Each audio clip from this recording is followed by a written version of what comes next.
The Adventures of Michael Shayne, Private Detective.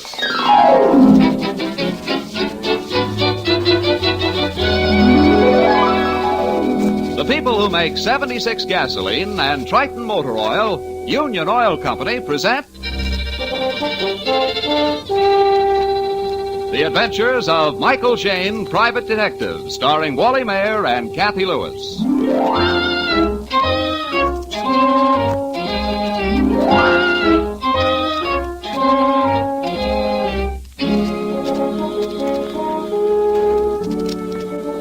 As San Francisco's busiest private detective, Mike Shayne can be found at almost any hour, at almost any spot in the city, except one, perhaps, his apartment. Yet right now, that is just where we find him. Of course, he's there only long enough to pick up his overcoat and 2 theater tickets. Waiting impatiently in the hall doorway is his attractive assistant, Phyllis Knight. Mike, what's keeping you? I can't find the tickets. Oh, fine. Fine. The master detective. Oh, I know. I left them in my other suit. Say, Mike. Hmm? Somebody's coming up your stairs. A strange woman. Yeah? I don't know any strange women. You better not. Your date's with me tonight. Good evening. Is this the apartment of Michael Shayne? Yes, it is. And you're Mrs. Shayne? Well, no. I'm his assistant, Phyllis Knight. Oh, I'd like to see Mr. Shayne. It's very, very important. Well, we were just going I'm out. sorry to impose, but I'm afraid it's a matter of life and death. Would you tell him that, please? That's all right. I heard it. Oh, Mr. Shayne. You are Mr. Shayne? Yes. Come in. My name is Mary Noble. I arranged to be in your neighborhood tonight, Mr. Shayne. I had to talk to you. Yes? Oh, won't you sit down? Oh, thank you. I brought my friends to visit some people across the street at the El Tovar Apartments. Then I slipped away so I could see you, without them suspecting. I don't understand. Without who suspecting? Mr. and Mrs. Pringle and Chico. Chico? That's Mr. Savadell. Oh. I told them that I'd stay in the car, that I needed fresh air. You see, Uncle Briggs lets me go out only with his friends. Hmm? People who will spy on me and tell him what I do. Chico says he loves me, but I know that I'm not pretty. He wants my money. Now, just a second. You said Uncle Briggs. Would that be Briggs Noble? Yes, the rich, the upright Mr. Briggs Noble. I'm his niece, and he's trying to poison me. Oh, now, really? You don't mean that, I'm sure. Oh, but I do. For the past 2 weeks, I've had strange sick spells. I'm sure it's the poison. What does your doctor say? I haven't had a doctor. Hmm? I've never told anyone, but I can't stand it any longer. Uncle Briggs wants me out of the way. I'm a burden. I can't imagine you being a burden to a millionaire. That's what's so strange. He's rich, yet he wants more and more money. Next month I'll be 21, and then I inherit my father's money. It's in trust for me. Uncle Briggs wants my money. That's the only way I can explain it. And just what do you want me to do? Talk to my uncle. Warn him that you know everything. You'll protect me. Be my bodyguard. Oh, now, Miss Noble, I'm not that kind of a detective. You don't believe me, do you? Well, I can't say. I'm not sure. I might talk to your uncle, but I'm certain you've imagined things. I see. I thought you really helped people. Hmm? But I was wrong. No one will help me. No one. Miss Noble, now, if you'll tell me... Wait a minute. Miss Noble! Well, that gal certainly got off the merry-go-round backwards. She seemed perfectly reasonable when she first walked in. But that talk of being a burden on a rich uncle, spied on by his friends, and poison. I don't know. She walked the fence between sanity and, well, the opposite. She was scared, Blue, anyway. She almost got me going. People do talk strangely when they're in terror. She said those friends were across the street. Mm-hmm. The El Tovar. Yeah, that's right. I'll tell you what. Let's go after her.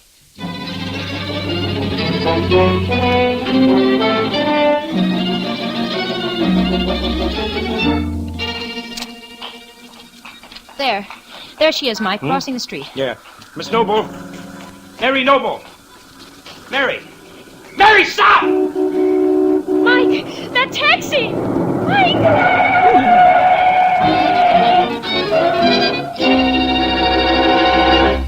Honest, mister, she fell right in front of my cab. I didn't run over her. Listen, she's dead, isn't she?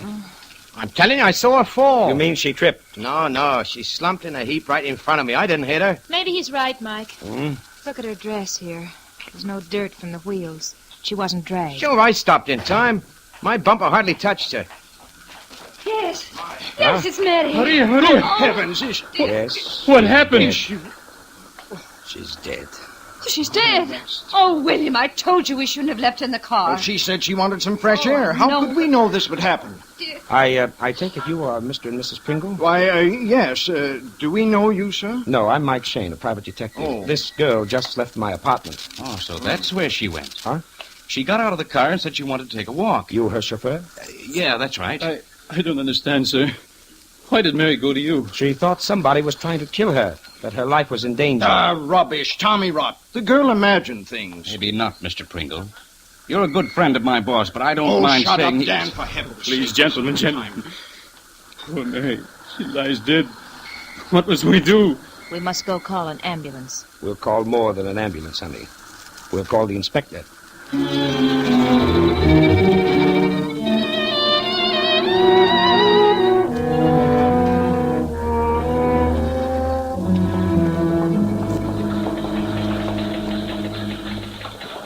Don't misunderstand me, Mike. It's a sad case, but you admit yourself she was neurotic. This poison business was all in her mind. Possibly, Inspector, possibly, but the only way you can be sure of it is to investigate. And you asked for an autopsy, Mike. All right, I've ordered it against my own judgment. That's as far as I can go. You know, we really don't have any proof, Mike.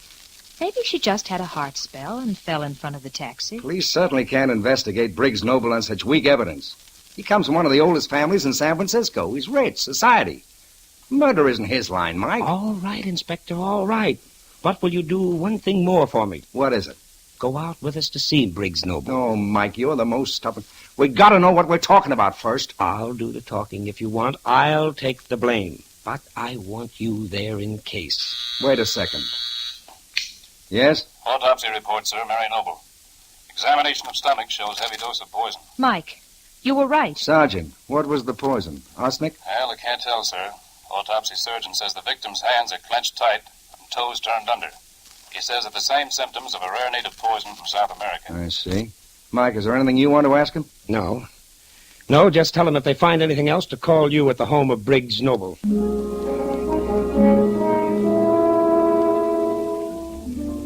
Mike, Phyllis, and the inspector have just entered the ornate library of Briggs Noble.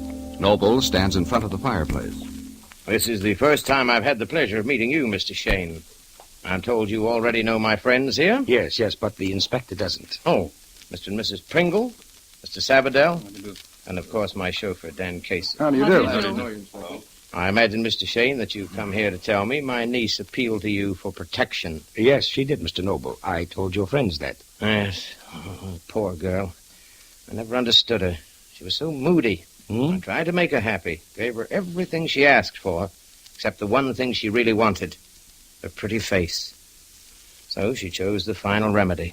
You mean she committed suicide? What else? She threw herself under a taxicab. It's not that simple, Mr. Noble. The autopsy shows she was not killed by the taxi. Really? No, she was poisoned. What?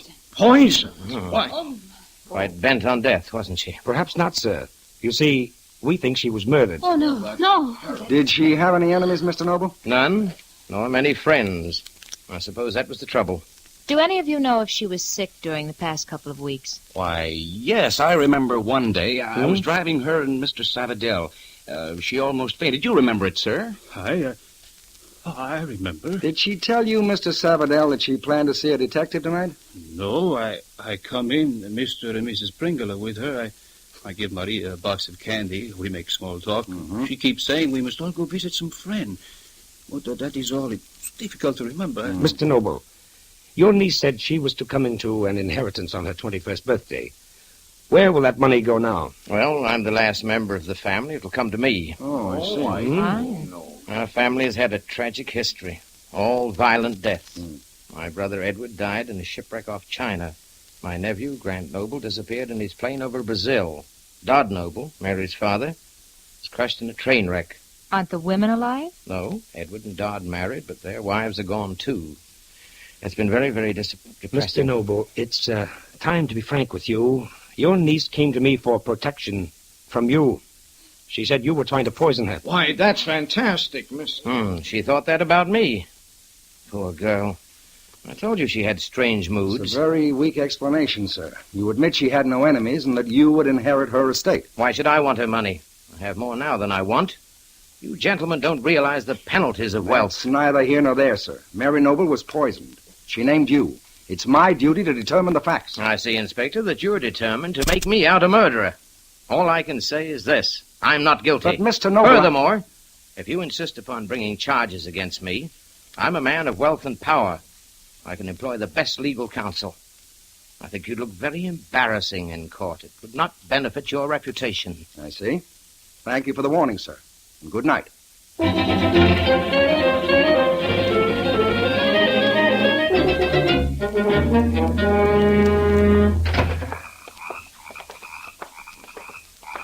Well, I don't mean to tell you boys your own business, but why didn't you search the house for poison? Well, for one thing, the killer would be smart enough to remove it.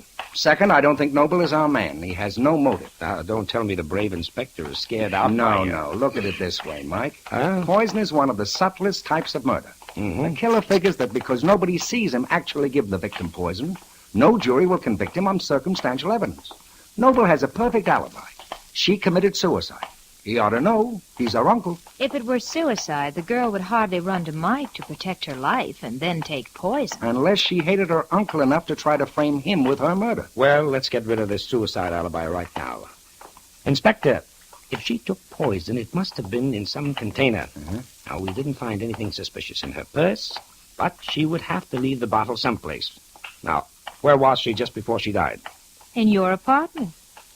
But she didn't swallow anything there. And before that, she was in her car. So how about giving that a quick once-over, huh? Okay by me. Suppose it's the car over there by the driveway? Well, we'll find out. Uh-huh. It's a limousine with a chauffeur's compartment. Here's the light switch. See anything, Mike? Magazines, lap robe, newspapers and stuff. Now, there's nothing under this cushion. No bottle. Well, then she didn't have any poison with her in the car. That still doesn't rule out suicide. Hey, wait a minute, Inspector. What? We've been a couple of dopes. Mary accused her uncle. We accepted that and forgot everyone else. Got anybody in mind? Yes, the autopsy report said Mary's hands and toes were curled up tight, the symptoms of a South American poison. Who in that house there is a Latin? Sabadell, of course. That's enough for me, kids. We're making a round trip right now.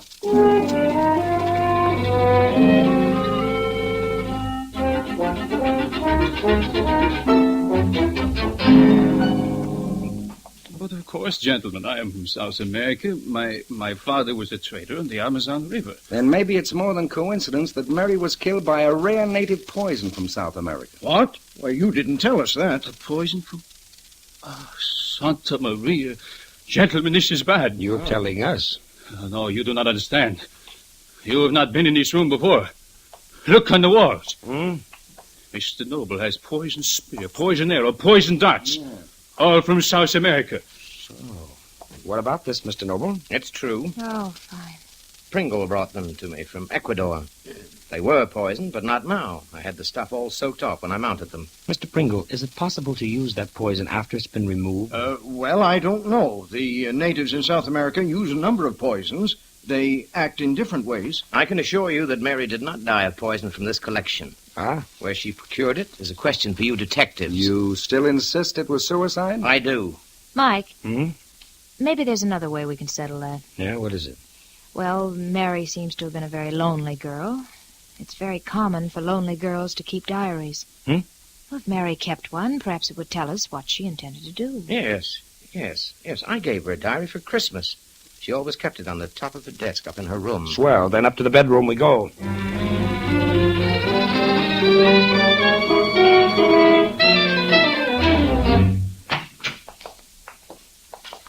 That's her desk over there by the window. And we'll find it on top, huh? That's right. It's a big green and gold book. Well, I don't see it, Mike. Maybe it's in the drawer. No, just the usual stuff. Well, it's not here, Mr. Noble. Oh, that's very strange. Could she have hidden it? Well, I don't know if it's important enough to make a search right now. We'll go on with the questioning. Noble, do you mind... You're going? Well, yes. My wife and I'd like to get home. If there's nothing we can do for you, we'll say goodnight. Well, the inspector may not have done with you. I think so. If we need you, Mr. Noble can give us your address and phone number. Yes, of course. Well, good night, then. Mrs. Pringle. One moment, please. Pardon? Your purse. Hasn't it taken on weight very suddenly? What? May I look inside, please? Well, Mrs. Pringle? A diary. Why, I didn't know. Mr. Noble motioned to me to open my purse, and he slipped something in. I didn't know it was a diary. You see, it's a different color. I'll admit it.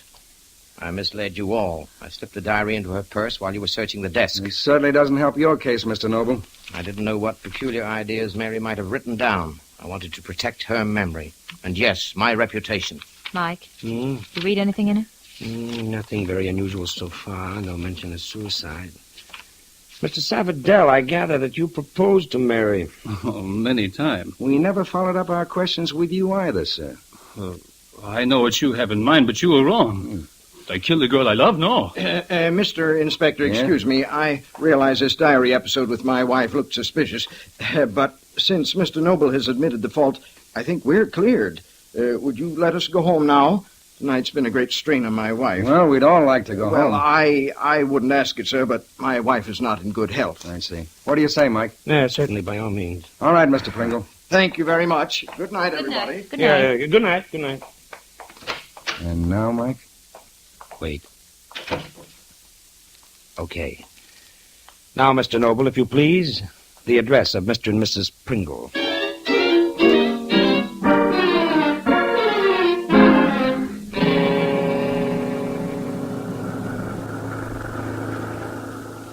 I suppose you boys know this may be a wild goose chase. Oh, I don't think so, Angel. The Pringles were a little too anxious to get home. And I'm still not satisfied about that diary in the purse. They put on quite an innocent act.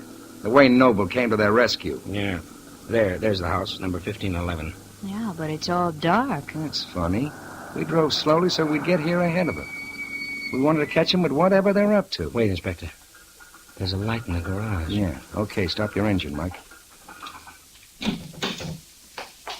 Close that door gently, Mike. Okay. Now, leave us walk on the grass so they won't hear us. And keep in the shadows. Look. They're both in the garage. Let's cross the driveway.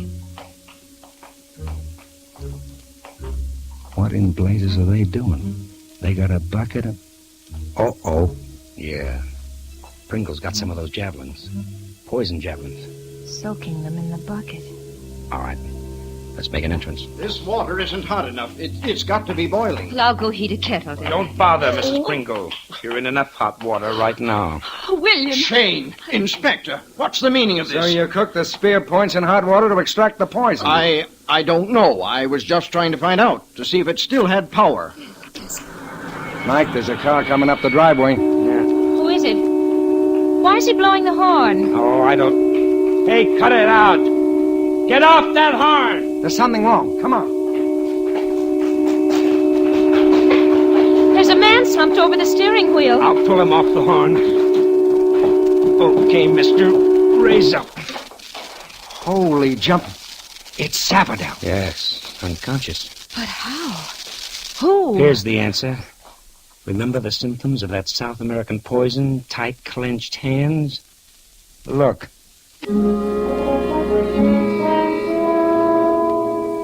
An ambulance has carried the unconscious Savadell to the hospital. Mike, Phyllis, and the inspector have returned to the Pringle garage with Mr. and Mrs. Pringle. I know it looks bad, gentlemen, but you didn't give us a chance to explain. Well, you've got your chance now, Mr. Pringle. Make the most of it. You were out here in your garage trying to get poison off 2 South American hunting spears. What for? Well, because they're the same type spears I brought Noble from Ecuador.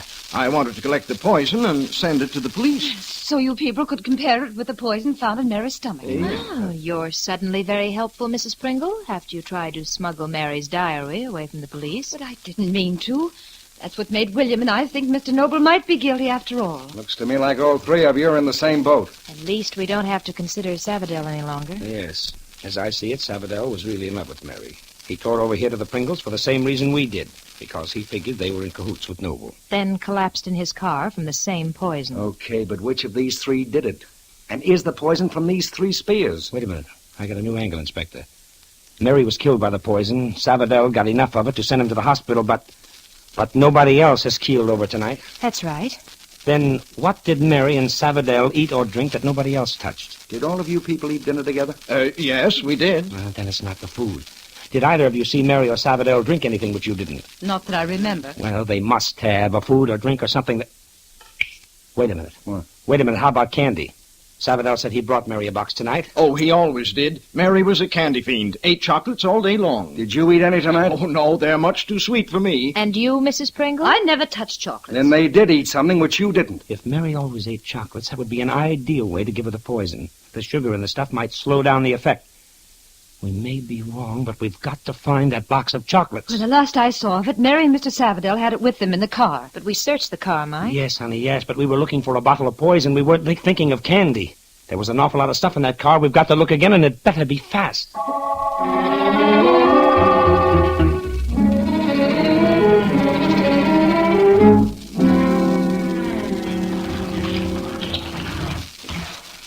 I put the car in the garage here just a minute ago.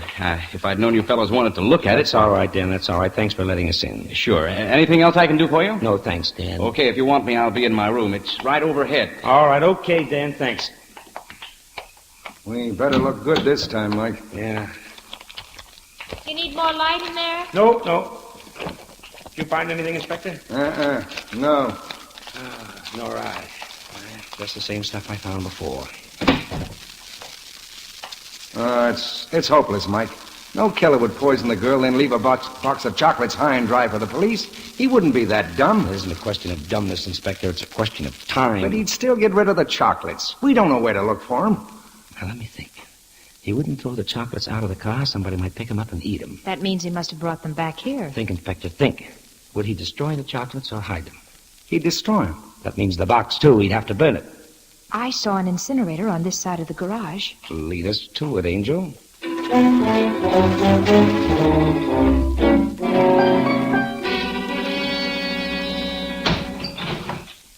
Mike, you got a hold of something.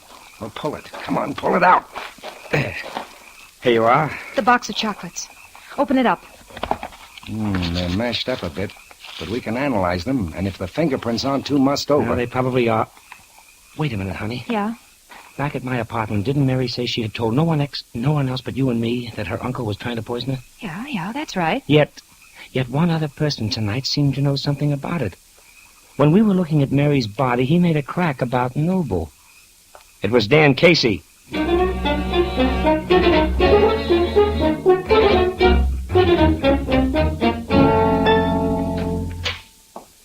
Yes? Oh, Mr. Shayne. Yeah, do you mind if we come in for a minute, Dan? Why, glad to have you. Dan, tonight when we found Mary Noble's body, I heard you start to tell Mr. Pringle that your boss could stand some investigating. Well, I guess I was right, wasn't I? Perhaps, but before Mary came to me, she hadn't told her fears to a living soul. Yet you were able to name Briggs Noble. Well, that's just one of those things. Mind if we take a little look around your room, Dan? Now, hold on. What is it you want? Well, here's one thing we want on your dresser. This dish of chocolates here. What of it? Miss Mary gave them to me. You mind eating a piece? No, of course not. That's it. Oh, by the way, I got a few more chocolates here in my pocket. It's the same kind. Huh? They had a few ashes on them, but I cleaned them off. Good as new. Ashes? Yes, from the incinerator. But I'll just add them to your dish here and mix them all around like that. Now, would you eat another? Go on. Eat a piece. Eat 2 or 3. No. No, I won't. No. I didn't think you would. Okay, Inspector, I think this is where you take over.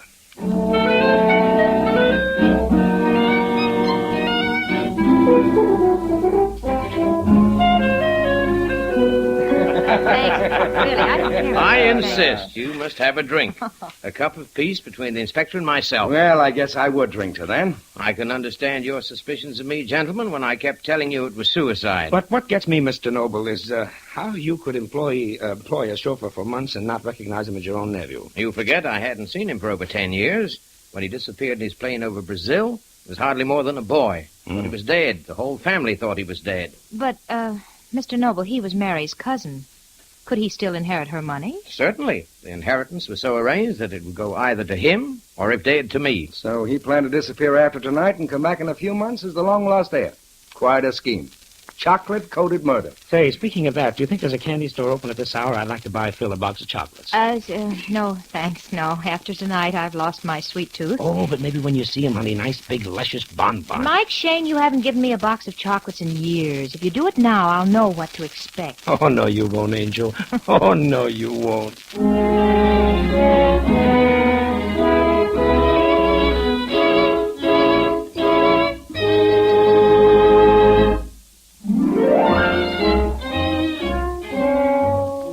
Tune in again next week at 8 for another adventure with Michael Shayne, Private Detective, starring Wally Mayer and Kathy Lewis, with Joe Forte as the inspector. Tonight's story was written by Richard DeGraff and based on the character created by Brett Halliday. Music was composed and directed by Bernard Katz. This is John Lang saying goodnight for the people who make 76 gasoline and Triton Motor Oil. Union Oil Company. This is the Mutual Don Lee Broadcasting System.